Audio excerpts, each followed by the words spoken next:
Genesis 31. Jacob separates from Laban. Now Jacob heard what Laban's sons were saying.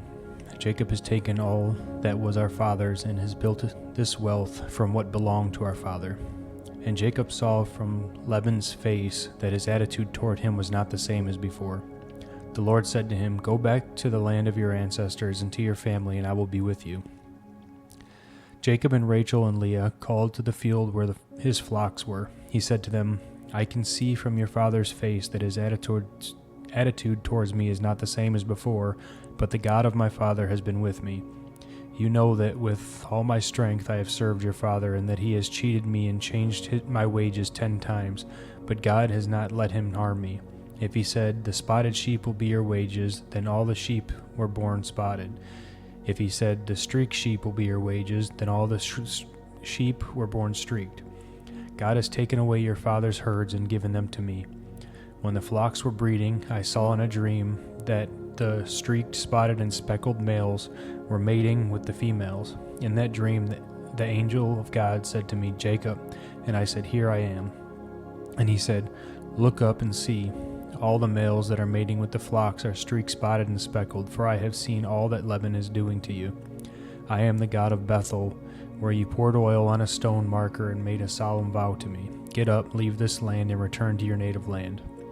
Then Rachel and Leah answered him, 'Do we have any portion or inheritance in our father's family? Are we not regarded by him as outsiders? For he has sold us and has certainly spent our purchase price. In fact, all the wealth that God has taken away from our father belongs to us and to our children, so do whatever God has said to you.' So Jacob got up and put his children and wives on the camels. He took all the livestock and possessions he had acquired in Paddan Aram, and he drove his herds to go to the land of Canaan to his father Isaac. When Laban had gone to shear his sheep, Rachel stole her father's household idols, and Jacob deceived Laban the Aramean, not telling him that he was fleeing.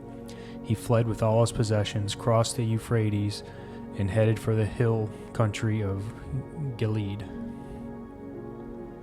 On the third day, Laban was told that Jacob had fled. So he took his relatives with him, pursued Jacob for 7 days, and overtook him in the hill country of Gilead. But God came to Laban the Aramean in a dream at night. "Watch yourself," God warned him. "Don't say anything to Jacob, either good or bad." When Laban overtook Jacob, Jacob had pitched his tent in the hill country, and Laban and his relatives also pitched their tents in the hill country of Gilead. Laban said to Jacob, "What have you done? You have deceived me and taken my daughters away like prisoners of war. Why did you secretly flee from me, deceive me, and not tell me? I would have sent you away with joy and singing, with tambourines and lyres, but you didn't even let me kiss my grandchildren and my daughters. You have acted foolishly. I could do you great harm, but last night the God of your father said to me, 'Watch yourself, don't say anything to Jacob, either good or bad.' Now you have gone off because you long for your father's family, but why have you stolen my gods?" Jacob answered, "I was afraid, for I thought you would take your daughters from me by force. If you find your gods with anyone here, he will not live. Before our relatives point out anything that is yours and take it." Jacob did not know that Rachel had stolen the idols. So Laban went into Jacob's tent, Leah's tent, and the tents of the 2 concubines, but he found nothing. When he left Leah's tent, he went into Rachel's tent. Now Rachel had taken Laban's household idols, put them in a saddlebag of a camel, and sat on them. Laban searched the whole tent, but found nothing.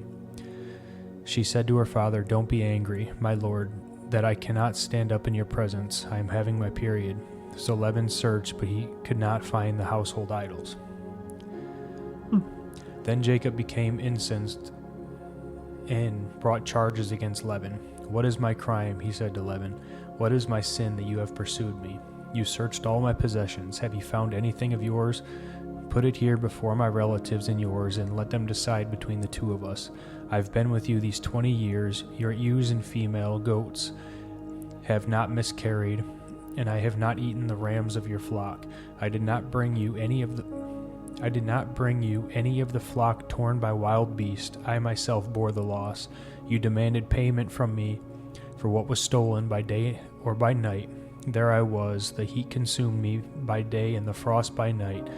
and sleep fled from my eyes. For 20 years in your household I served you, 14 years for 2 of your daughters, and 6 years for your flocks, and you have changed my wages 10 times. If the God of my father, the God of Abraham, the fear of Isaac had not been with me, certainly now you would have sent me off empty-handed. But God had seen my affliction and my hard work, and he issued his verdict last night. Then Laban answered Jacob, the daughters are my daughters, the children my children, and the flocks my flocks. Everything you see is mine. But what can I do today for these daughters of mine, or for the children they have borne? Come now, let's make a covenant, you and I, let it be witness between the 2 of us. So Jacob picked out a stone and set it up as a marker.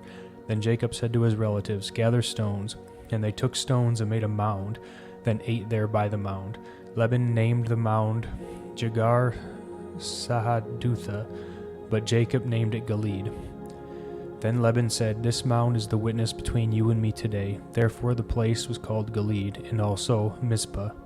For he said, may the Lord watch between you and me when we are out of each other's sight.